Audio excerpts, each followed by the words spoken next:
Uhali gani mtazamaji wa SAUT TV, karibu katika taarifa ya habari tuliokuandalia kwa siku ya leo, na miongoni mwa taarifa tulizonazo ni pamoja na wanafunzi wa chuo cha SAUT wameeleza faida ya elimu ya utafiti. Kimataifa, Rais Ndayishimiye ateuliwa tena kugombea urais nchini Burundi. Na katika michezo, wadau mkoani Mwanza waeleza maoni yao kuelekea dabi mbili za Kariakoo. Kwa hayo na mengine mengi, ongozana nami Beatrice Kaitaba nitake kusomea habari za kitaifa na kimataifa.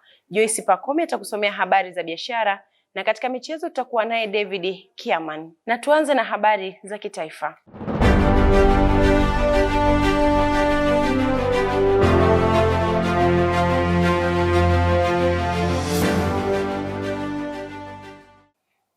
Na tuanze na habari za kitaifa ambapo jijini Mwanza, baadhi ya wanafunzi kutoka chuo cha Mtakatifu Agustino kampasi kuu ya Mwanza wameeleza namna elimu ya utafiti inavyowasaidia katika kutatua changamoto mbalimbali za kitaaluma na hata za kijamii. Wakizungumza na SAUT TV habari, wamebainisha kuwa kupitia elimu hiyo imeongeza chachu kwao kujifunza ili kuwa watatuzi wa matatizo mbalimbali ndani ya jamii. Na wananchi wa mtaa wa Malimbe wilaya ya Nyamagana mkoani Mwanza wameeleza manufaa ya muungano baina ya Tanganyika na Zanzibar uliozaa Tanzania.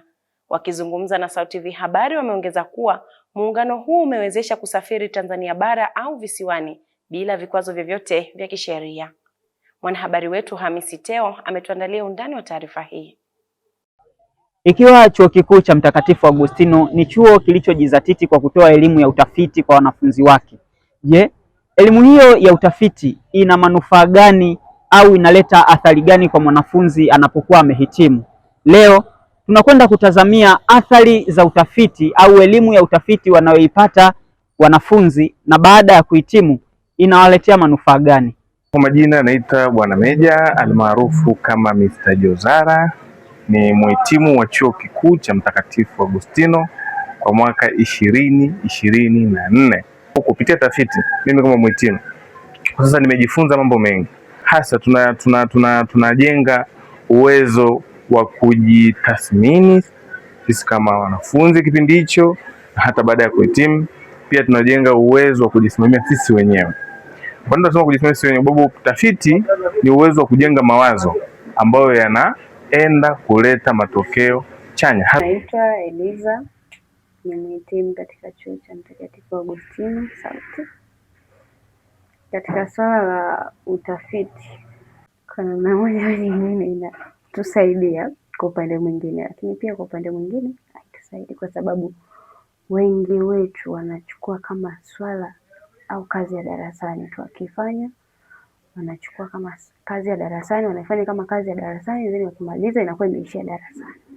Lakini baadhi wanachukua kama kitu ambacho kinaenda kuwasaidia kwenye maisha yao, wanaenda kukifanyia kazi kwa ajili ya kuwapatia kipato. Kwa mfano, mtu akitaka labda kufungua ofisi yake, labda maeneo fulani, anafanya kwanza utafiti kwamba ni nini ambacho natakiwa nikifanya hapa, watu gani wapo, kitu gani ambacho nikikiweka kinaweza kikasaidia au kinaweza kikaenda kwa namna ambavyo mimi nahitaji. Ni utafiti huo ambao anafanya before ya kuanza biashara. No research, no right to speak. Bila utafiti huwezi kuwa na haki ya kuzungumza. Huu ni usemi ulioanzishwa na wanafalsafa wengi na umekuwa ukiishi. Na hapa tulipokuwa tukizungumza na wanafunzi wahitimu wa chuo kikuu cha Mtakatifu Agustino, wameweza kuzungumza namna ambavyo elimu ya utafiti inavyowasaidia katika maisha yao ya kawaida mtaani walikokwenda baada ya kuhitimu. Mimi ni Hamisi Teo Kabanda na hii ni SAUT TV. Muungano wa Tanganyika na Zanzibar umefikia miaka 62. Je, muungano huo umekuwa na manufaa gani kwa wananchi wote wa pande zote mbili, Tanganyika na Zanzibar? Tupate kuwasikia wananchi wanasema nini juu ya muungano huu. Kwa jina naitwa Hassan Enza Stefano, ni mkazi wa Mwanza Malimbe. Kwangu binafsi naona manufaa ya muungano wa Tanzania na Zanzibar ni kama ifuatavyo. Cha kwanza, kwa ulinzi zaidi, kwa sababu tukiangalia Tanzania bara na Zanzibar zimepakana, zimetenganishwa na ziwa na bahari ya Hindi. Kwa maana hiyo ili kulinda Tanzania bara inatakiwa na Zanzibar ifanyaje? Ishiriki, kwa sababu zimepakana, ni kama majirani. Kwa hiyo ni muhimu pia. Kwa hiyo tunalindana Tanzania bara na Zanzibar. Kitu kingine kwa upande wa biashara yoyote inatakiwa ili kurahisika, inatakiwa tutumie fedha aina moja. Kwa maana hiyo Zanzibar wanatumia shillings na Tanzania bara wanatumia shillings. Kwa majina naitwa Beatrice Tesha, ni mkazi wa Malimbe, Mwanza, Tanzania. Muunganiko wa Tanzania na Zanzibar una faida gani? Kwa upande wangu mimi ninavyoona, cha kwanza masuala ya visa. Kusafiri kutoka Tanzania kwenda Zanzibar iko kama free, kwa sababu hata visa unaopewa unakata kwa unafuu. Pia inakuwa si ngumu, wala hupewi limited kwamba ni kwa siku ngapi, utatumia siku ngapi kwenda kutoka Tanzania kwenda Zanzibar au Zanzibar kuja Tanzania bara.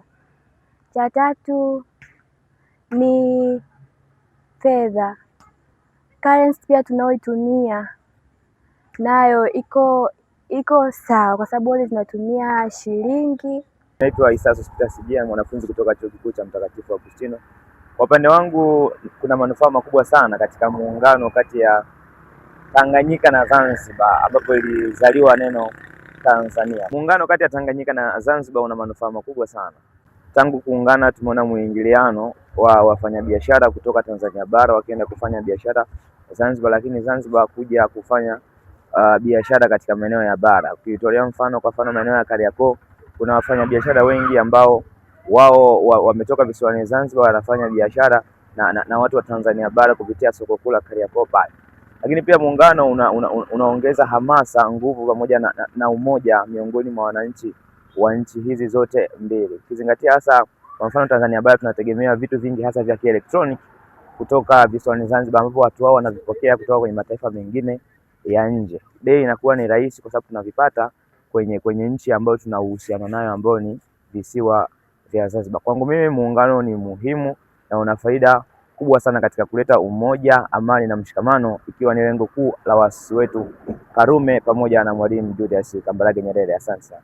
Muungano kati ya Tanganyika na Zanzibar umeonekana kuwa na manufaa makubwa kwa wananchi wake wa pande zote mbili, kama ulivyopata kuwasikia wananchi wakizungumza manufaa yaliyotokana na muungano huo.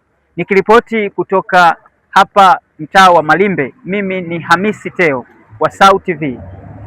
Shukrani sana Hamisi Teo kwa taarifa hiyo. Na tuendelee kujikita hapa jijini Mwanza, ambapo wanafunzi wa Chuo cha Mtakatifu Agustino wameeleza namna wanavyokabiliana na msongo wa mawazo ili kuhakikisha wanatimiza na kufikia malengo yao. Wamesema hayo walipozungumza na SAUT TV Habari na kuongeza kuwa msongo wa mawazo ni miongoni mwa tatizo linalowakumba vijana chuoni hapo.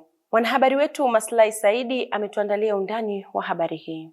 Msongo wa mawazo ni kati ya moja changamoto kubwa sana ambao wanakumbana nayo wanafunzi wa vyuo vikuu, na hii hupelekea kufanya maamuzi ambayo sio sahihi au matukio ambayo hayapendezi katika jamii yetu. Je, wanachukua hatua gani kuweza kuhakikisha wanaondokana na tatizo hili la msongo wa mawazo? Kwa majina naitwa Frey Canisius. Kwa upande wangu mimi, pale ninapokuwa na msongo wa mawazo ni wapo hapa chuoni, mara nyingi kitu cha kwanza ambacho naepuka kukaa peke yangu sehemu moja. Maana unapokaa peke yako ukiwa una msongo mkubwa wa mawazo, kinaweza kawa pia chanzo cha kushawishika na kufanya maamuzi ambayo sio sahihi. Napenda kukaa sehemu yenye mchanganyiko wa watu, kushare mawazo na watu ili upate refreshment kidogo, akili ikae sawa. Kitu kingine pia, utafuta mtu ambaye kidogo unaona unaendana, akupe ushauri, akuelekeze mwelekeze jambo linalokusumbua. Alafu majina naitwa Glory Pasco.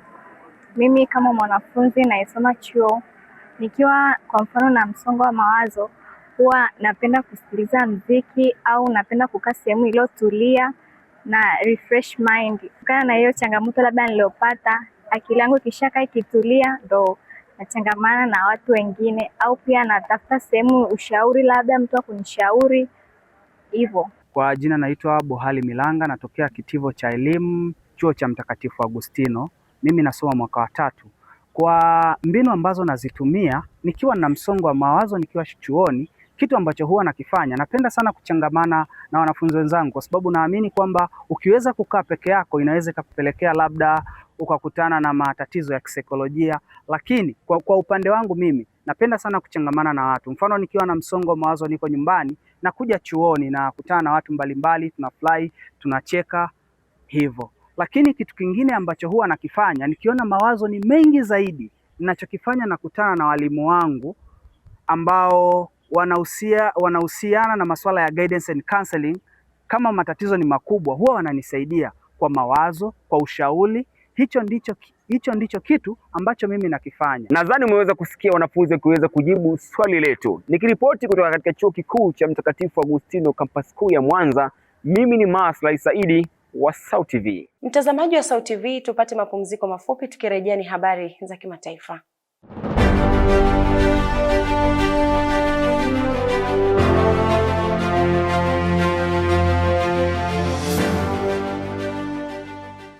Karibu tena mtazamaji wa SAUT TV. Sasa ni wakati wa kuyaangazia yale yaliyotokea nje ya mipaka ya Tanzania, ambapo Rais wa Burundi Evariste Ndayishimiye ameteuliwa kuwa mgombea wa kiti cha urais katika taifa hilo la Afrika Mashariki. Taarifa iliyothibitishwa na chama chake cha CNFDD-FDD kupitia chapisho lao la Aprili 26 mwaka huu kwenye mtandao wa X wa chama hicho. Na kwingineko, waziri wa mambo ya nje ya Iran Abbas Araghchi amelaumu madai ya Marekani kwa kuvunjika kwa mazungumzo ya amani baina ya nchi yake na Washington. Abbas amesema kauli hiyo wakati akiwa katika ziara yake nchini Urusi kufanya mazungumzo na Rais wa Urusi Vladimir Putin siku ya leo. Mwandishi wetu Steven Kianzi anaeleza kwa kina taarifa hii.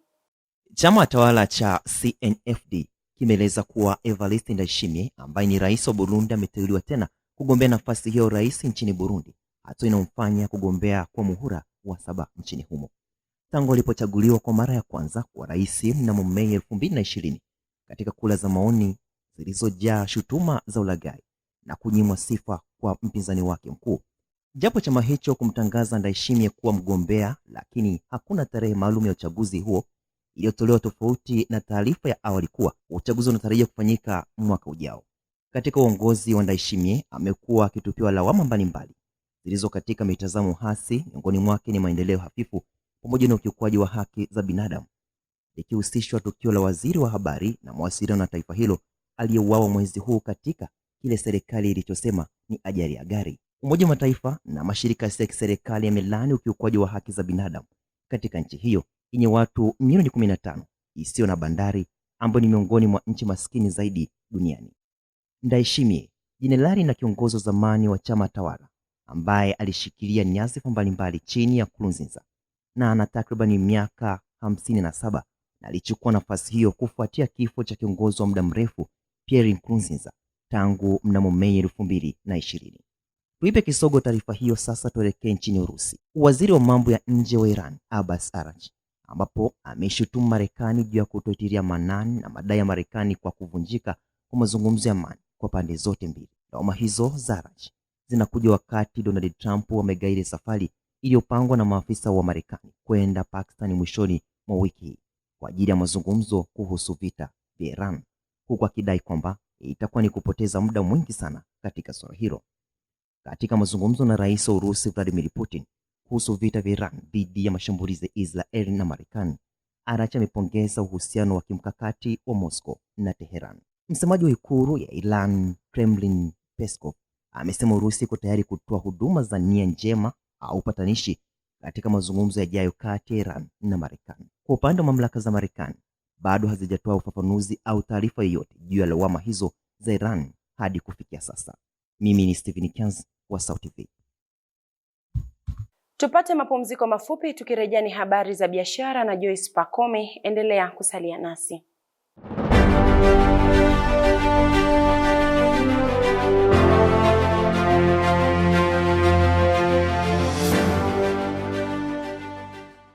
Karibu mtazamaji wa SAUT TV, na sasa ni habari za biashara. Jina langu ni Joyce Pakome.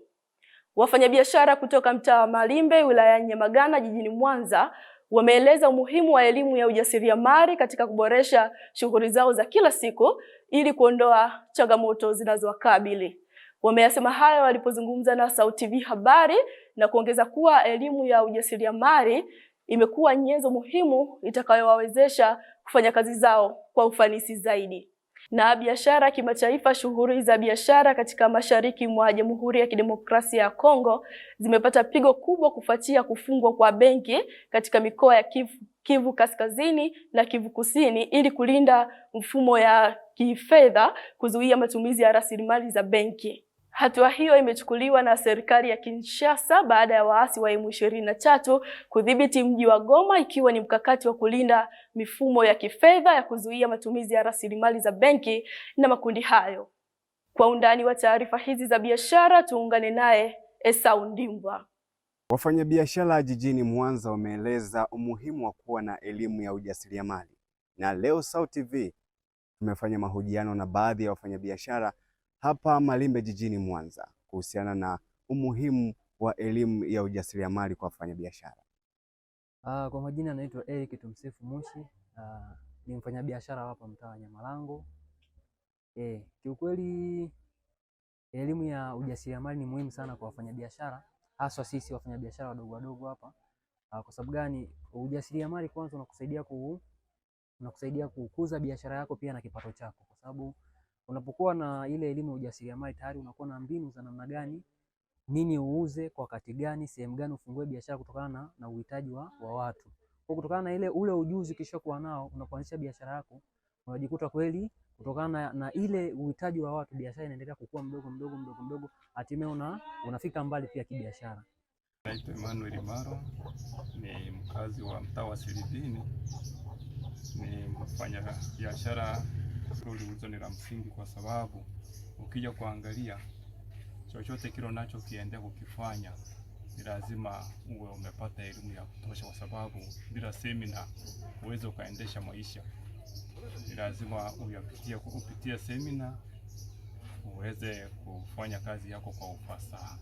Kwa ndogo bila kufanya semina kwa wenzako, uangalie ni jinsi gani wanafanya na wewe uweze kupata kupitia katika njia zile wanazozipitia. Ndio swala la msingi. Na moja ya biashara uzaji wa samaki, nikaangalia kilivyofundishwa na hayo ndiyo yalikuwa mawazo ya wafanyabiashara hapa mtaa wa Malimbe jijini Mwanza. Hali hiyo imesababisha kukwama kwa mzunguko wa fedha na kudorora kwa uchumi wa maeneo hayo. Aidha, hata hivyo, athari za hatua hiyo zimeonekana moja kwa moja kwa wafanyabiashara wadogo na wakubwa ambao wanategemea huduma za benki kwa miamala ya kila siku, ikiwemo malipo, akiba na upatikanaji wa mkopo. Kwa mujibu wa shirika la mpango wa chakula duniani WFP, kufungwa kwa benki kumeathiri pia mtiririko wa fedha na misaada, jambo ambalo linaathiri uwezo wa walaji kununua bidhaa sokoni na hivyo kupunguza mauzo kwa wafanyabiashara. Ripoti hiyo imeonyesha kuwa mikoa hiyo inatarajiwa kupokea dola milioni 75 kutoka Marekani, lakini dola milioni 39 pekee ndizo zimefika, hali inayopunguza ukwasi wa fedha katika soko la dunia. Kupungua kwa fedha. Asante sana Esau Ndimbwa kwa taarifa hizi za biashara. Mtazamaji, ni mwisho wa taarifa za biashara tulizokuandalia kwa siku ya leo. Tupate mapumziko mafupi, tukirejea ni habari za michezo na David Kiaman. Endelea kutazama Sau TV.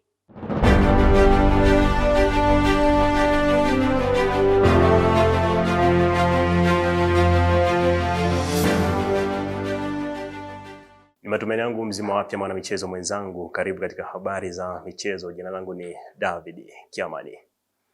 Baadhi ya mashabiki wa klabu ya Simba na Yanga wameeleza kuwa michezo miwili ya dabi ya Kariakoo itakayopigwa Jumatano katika fainali ya Kombe la Muungano Cup na Jumapili katika ligi kuu ya NBC Tanzania Bara itakuwa na ushindani kutokana na aina ya matokeo waliopata timu hizo. Wamebainisha hayo walipokuwa wakizungumza na Sau TV habari kuelekea fainali ya Kombe la Muungano utakaopigwa Aprili 29 katika uwanja wa New Amani visiwani Zanzibar.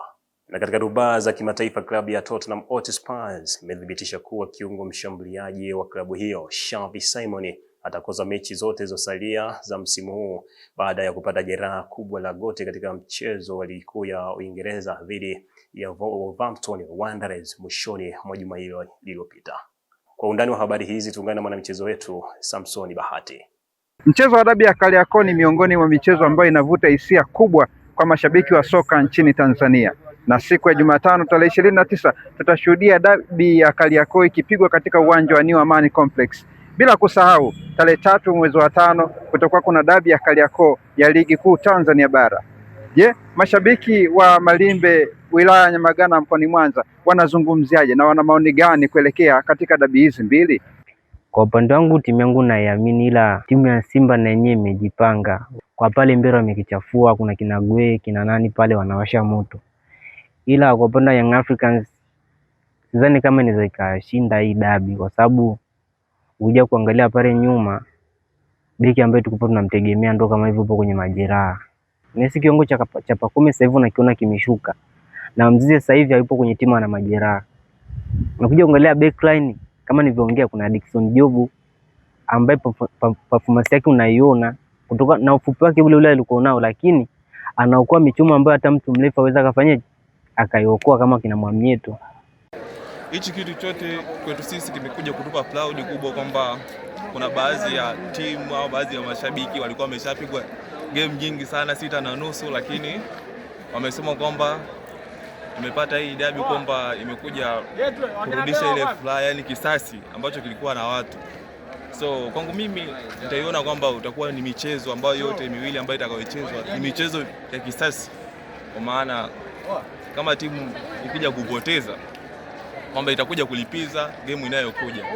So, kwanza tutarajie michezo ya kiufundi zaidi, kwa maana ya kwamba kwa sasa timu ya Yanga ambao ni wapinzani wetu kidogo wameimarika kwa kila sekta.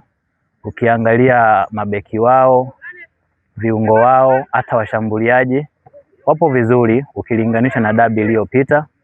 Mechi yenye mvuto zaidi ni mechi ya tarehe 3, kwa sababu timu zote mbili zinatafuta nani atakuwa mbele ya msimamo wa ligi kuu. Ikumbuka kuwa wekundu wa Msimbazi Simba kwa mechi za hivi karibuni amekuwa ni mhanga mkubwa wa kupoteza michezo yake dhidi ya watani wake Young Africans. Je, kwenye michezo miwili ya wiki hii atafanikiwa kupindua meza na kuondoka na alama? Mimi ni Samson Bahati wa SAUT TV. Na kimataifa, klabu ya Tottenham Hotspur imethibitisha kuwa kiungo mshambuliaji Xavi Simons atakosa mechi zote zilizosalia msimu huu baada ya kupata jeraha kubwa la goti katika mchezo wa ligi kuu ya Uingereza dhidi ya Wolverhampton Wanderers mwishoni mwa wiki iliyopita. Simons aliumia dakika ya 58 ya mchezo baada ya kugongana na beki Hugo Bueno katika mchezo huo, hali iliyopelekea kutokuendelea na mchezo. Kwa mujibu wa taarifa ya Tottenham iliyotolewa Jumatatu, Simons atafanyiwa upasuaji katika wiki zijazo kabla ya kuanza ukarabati chini ya jopo la matibabu la klabu. Jeraha hilo limekuja wakati Spurs wakisaka kunusulika kushuka daraja, ikiwa imebakiwa na mechi takriban 4 pekee kumaliza msimu. Mbali na kumaliza msimu wake, jeraha hilo pia limeweka mashakani ushiriki wa Simons katika kombe la dunia akiwa na timu ya taifa ya Netherlands. Mchezaji huyo mwenye miaka 23 amesema amevunjika moyo baada ya ndoto yake ya kumaliza msimu na kucheza michuano hiyo mikubwa kutoweka kutokana na majeraha. Pigo hilo linaongezeka kwa Tottenham ambao tayari wamewakosa wachezaji muhimu wakiwemo Mohamed Kudus na nahodha Christian Romero kutokana na majeraha, hali inayoongeza wasiwasi juu ya kampeni yao ya kubaki ligi kuu chini ya kocha Roberto De Zerbi. Simons alipata jeraha hilo wakati akijaribu kuendelea kucheza baada ya mgongano huo, lakini alianguka tena mbele ya benchi la madaktari kabla ya kutolewa nje kwa machela. Ushindi wa 1-0 dhidi ya Wolves ulikuwa wa kwanza kwa Spurs kwenye ligi mwaka 2026, lakini sasa umegeuka kuwa habari mbaya baada ya kupoteza mchezaji wao muhimu zaidi. Mimi ni Samson Bahati. Asante sana Samson Bahati kwa taarifa hizo za michezo. Kufikia hapo sina la ziada katika habari za michezo. Jina langu ni David Kiamani.